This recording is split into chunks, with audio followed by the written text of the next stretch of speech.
you got a lapel mic or a body mic, Corley, or all y'all got is a big one? I have a lapel mic on me. You got, Yes.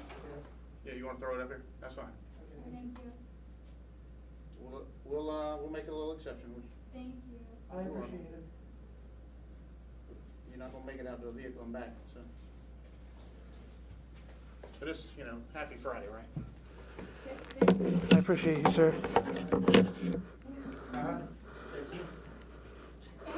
National Kindness Day.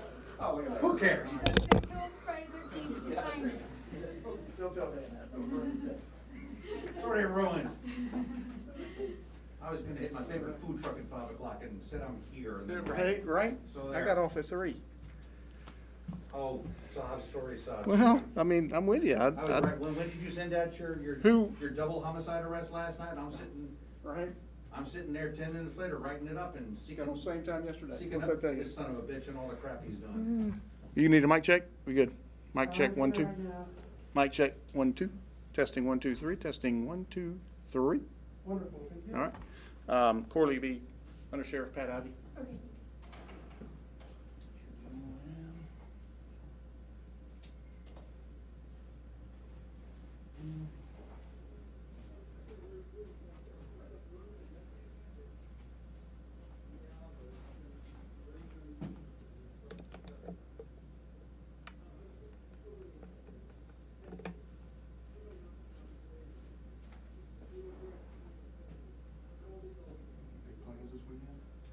Yeah, I'm helping judge the Ponte Vedra car show on Sunday. That means an early morning.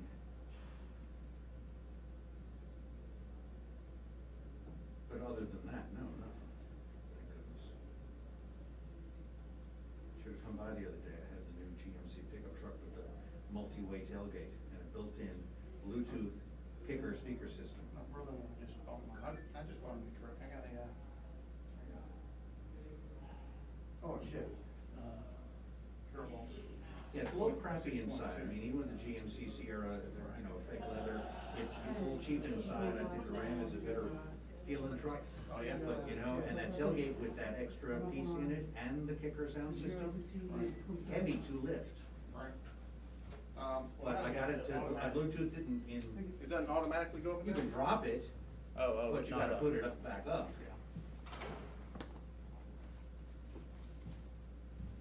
But that kicker sound system, it took me like 10 seconds to Bluetooth it, and it was playing stuff off my phone, it was great. Are you good?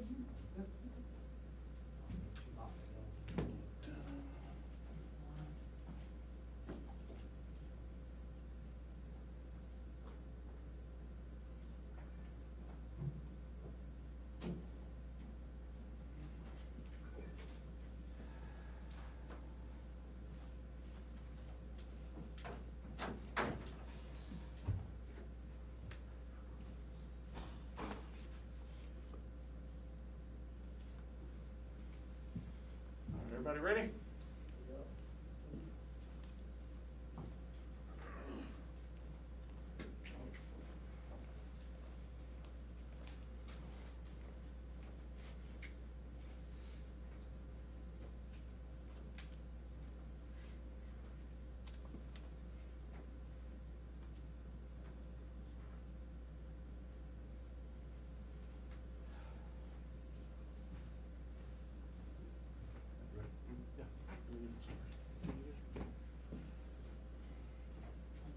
Here we go.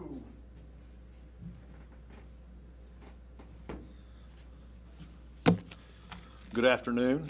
I'm Undersheriff Pat Ivey, and I'm here to announce the arrest of an employee, 5-year police officer with the Jacksonville Sheriff's Office, Matthew Alamarung. The incident which he's being arrested for is an incident that happened back on March 29th of this year, 2020. At the termination point of a vehicular pursuit for various traffic charges, the officer in question, while taking a subject into custody, used his taser as an impact weapon on or about the head region and in the face region, which is outside of our policy. So for that, he is being charged with a second-degree felony, aggravated battery. He's also being charged with a public servant falsifying an official document, because per our policy, we're required to document every use of force incident. And in the documentation that he completed in reference to that use of force, it was not accurate. It directly is contradicted by his body camera footage. So to understand how we got here today, so several months have passed, at the termination of every pursuit, there's a document that's called our vehicular pursuit form, and there's a process in which we review it. By April 16th, I believe that's the date, within a little over 2 weeks after the termination of the pursuit, in that review process, his conduct was identified. But because of the person that was being arrested had some criminal charges, we don't like to mix administrative issues with our officers and potential criminal charges, because we wanted to take that opportunity to interview the individual that was being arrested for the vehicle pursuit. We waited we call it tolling a case. We wait some time, so that gets through a certain point in the process with that prosecution. And then it culminated into this administrative piece, and during that, the probable cause was developed. So he is in custody right now. He was taken into custody a short time ago. One of the first things in that process when we bring them in is we ask them if they're going to give a statement, which is normal with every citizen, treated the same. But he has resigned from his position within the agency. I will add this, an aggravator to this is the video, his body camera video footage appears to show that he attempted to spit on the individual in which he battered. So this marks the 11th arrest of JSO employees in 2020. 4 corrections officers, he is the 5th police officer, and then 2 civilians. Compared to last year, in which we only had 3 total arrests for employees, appears like a massive uptick, but what I said during the last news conference in reference to an arrest about a couple weeks ago was in the 3 years prior to last year, I think you had 11 one year, 10 one year, and 9 one year. So last year was extremely low, hence giving the appearance that this year is extremely high. So with that, I will take any questions you may have. Will JSO be releasing that body camera video? So right now, because he is being prosecuted, or there's a criminal, he's facing criminal charges, we have to coordinate that with the state attorney's office in regards to the body camera video footage.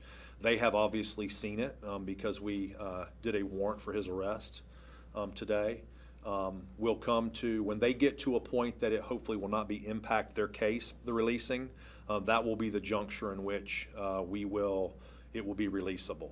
Again, there would potentially be the administrative part that we would be concerned with, but since he has resigned, he has no protection, civil service or anything, so that's not an issue for us here today. He is no longer an employee, so once it gets that clearance, we'll move forward. And what kind of injuries did the person face after being tased? Were they severely injured? I don't know that he to was. the head? I don't know that he was tased at all. He was hit. hit. It just says injuries to the head and face area. So severe lacerations and all that. I have no clue to the level of that. Aren't you a little annoyed at this point? Weren't you just in this room 4 or 5 days ago talking about yet another employee? So this has been a string of them that we've had.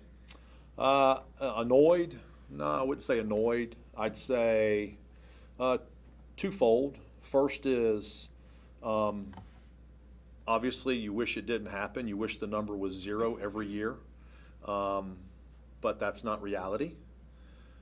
The other side is we take care of business. I'm standing before you here today to say the process in which, an administrative process in which we review a termination point of a pursuit uncovered this. And we have had employees that gave their statement in regards to this, other officers that were there, and all of that put together ends in this employee being held accountable. So that's encouraging. That part is encouraging. Was the officer working alone at that time? Or He was not. So there's. So if there's a vehicular pursuit,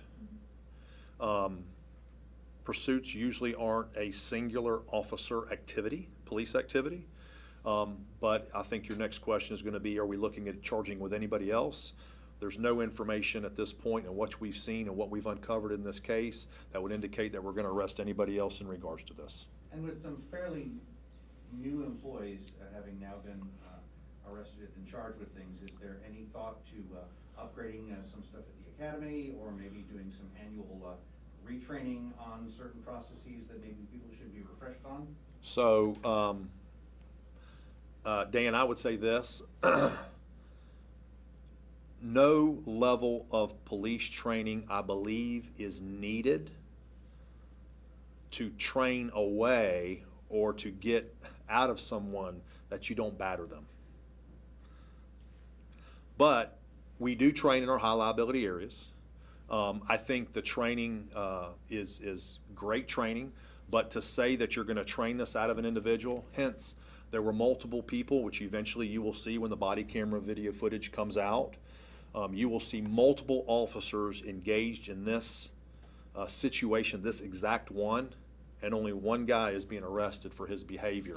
So 90% are getting it right in this incident, one guy's not. I think, but we do take every one of these as an opportunity to go back and do a review. And if we do uncover anything in our processes or anything of that nature in our training, we do make adjustments. But at this time, we haven't uncovered anything that would train this out of this individual. It seemed to be something that the individual had themselves. Was the suspect in handcuffs at the time this happened? At the beginning of the video, no. I'll describe some of it. The van is wrecked. He had rammed a police car, essentially almost head on.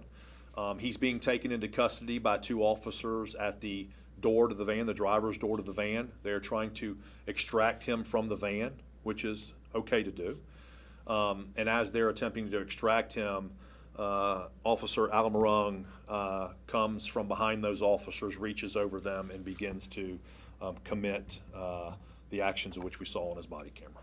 And please spell his first and last name. Matthew with 2 T's. And then last name Alamarung, Alpha, Lima, India, Mike, Uniform, Romeo, Uniform, November, Golf. Okay? Thank you. Thank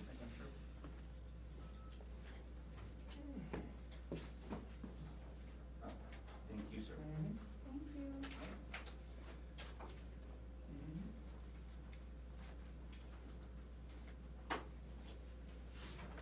Until next time, neighbor. Yes, sir. Good to see you, Dan. Have a good weekend.